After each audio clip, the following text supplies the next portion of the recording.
We are not the only ones on Facebook and social media. We have good people, we have bad people on social media. While people are busy minding their businesses, doing their thing, we have people trying to infiltrate your account and see what's up with you, spy on you, okay? Even extort you for money to get your account back. Now, these people, they work through something called social engineering. Social engineering.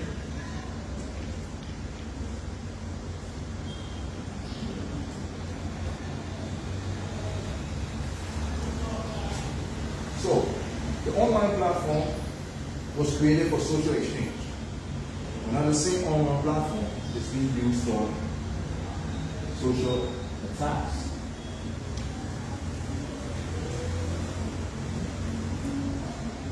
Social attacks. What kinds of attacks? Identity theft. They'll steal your identity and pretend to be you and collect money from somebody's mobile money account. Okay? The next form of attack here would be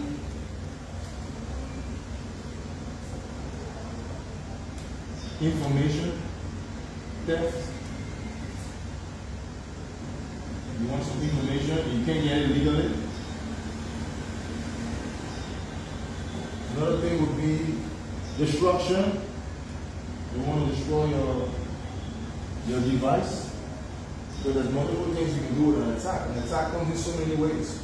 Steal your identity, steal your information, or just destroy your phone or device. So how do you identify these guys and avoid them? Social engineering.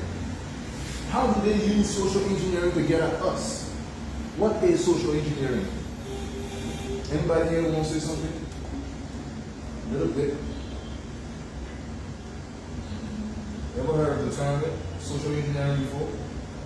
Fatina? You heard it before?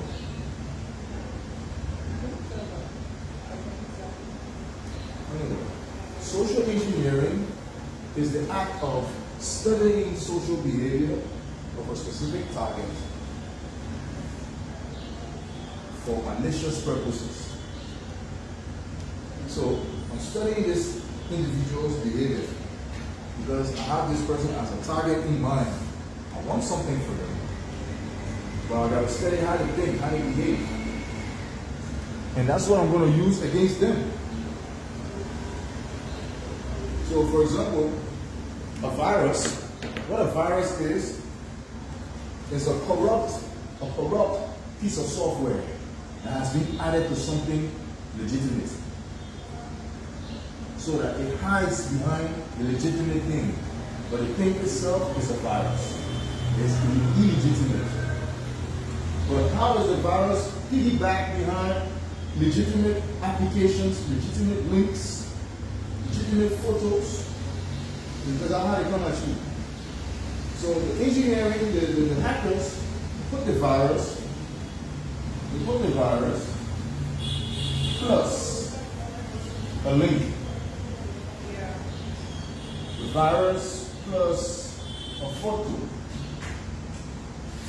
Sometimes it can be a GIF file, GIF, these moving photos. Happy New Year, and they blinking red, orange, whatever. Put the virus with videos. Put the virus in text. Put the virus in applications.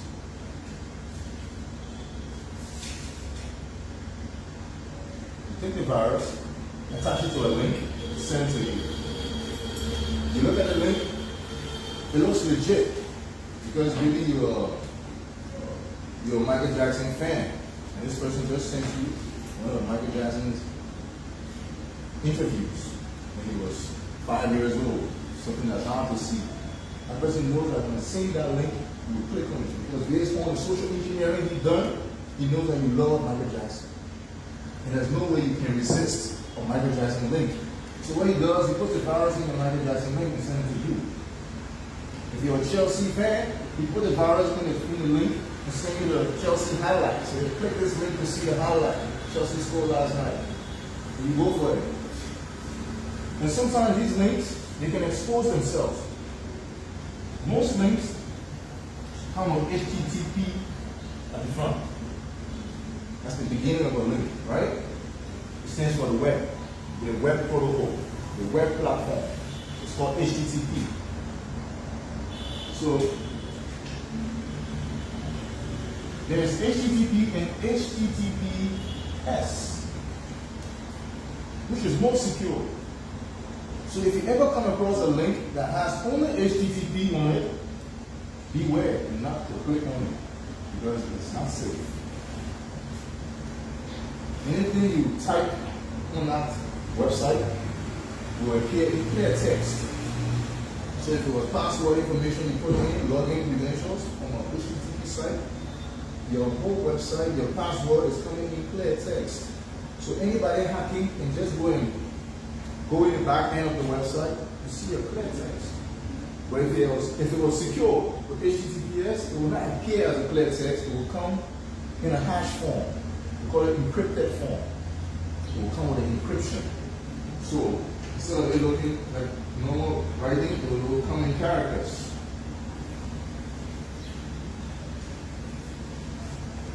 You mess the whole password up. But when it goes back to the system, the writing will appear. So HTTPS is a security certificate people buy for their websites. They buy it yearly. So if you see a site that doesn't have it, it means they couldn't afford to pay for the security for that year. And if you cannot afford to pay for security for your site, you're not a valuable, respectable, trustable site. So right there, don't click on no HTTP link. Okay? So we're done with that.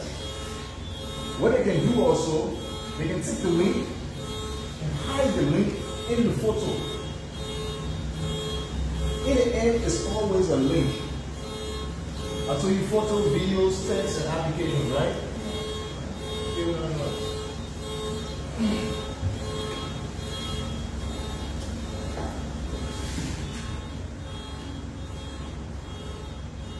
They take a link and hide it in a photo.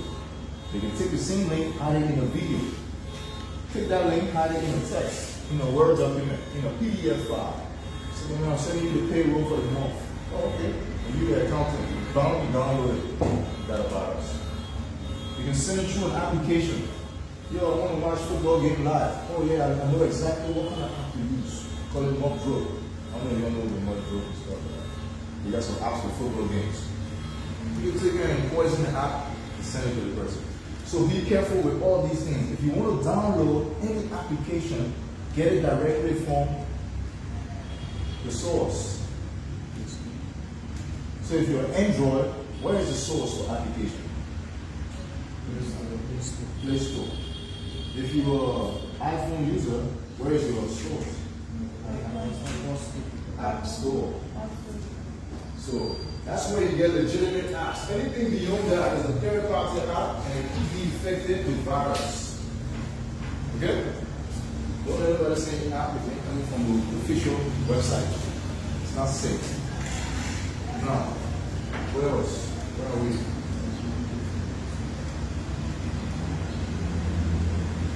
So this social engineering. You got a question? No, I don't have a question. This social engineering is using a technique called steganography. I'm not going too deep with that, but this steganography. S-T-E-G-N-O-G-R-A-P-H-Y. Steganography is the science of hiding. I don't think it's an art or science, but it's the act of hiding one file into another file. So you can take a Word document, hide it in a photo. There are tools for that online, and hackers have that. They're actually legal tools. They're there for security reasons. Because maybe I want to send my password to somebody in South Africa, right? And I don't want people to read the message as it's going along. So I take the message and hide it in a photo. And I send it to my man. When everybody see it, they see photo. When they reach to him, he has the software to decrypt. So I encrypt it, he decrypted it, you get a message. So it's called steganography. Hackers use that to put things in photos and stuff. So you You gotta be careful online and social media. Don't accept friend requests from people that you got no mutual friends with, especially the mutual friends. The mutual friend can guide you. Yeah. Let you know this man is a complete stranger. Alright, so let me give one last example on steganography. The oldest form of steganography, back in the day when we used to have courses and stuff, there used to be a way a king would send message to another area.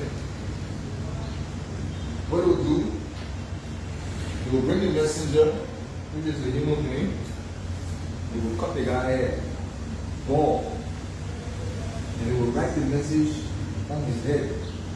Okay? And it would let the hair grow back. When the hair grows to a good level like yours, then it's send him there to go. That is steganography right there. Hiding text in here. Well, so they do that way for the head of you get the person don't have green hair. And he can't have the message. That's no check that was here. So that's the thing. Now what social engineering is about, you know, that's what I have to say about that. Now, next. Even if you want to download applications like antivirus or anything, go to the official website. No third party. If you want to download Avast antivirus, go to avast.com official website. Don't get it from tech.com, no, right. Go straight to the source. No disrespect to the Nigerian. Okay, where are we? Next.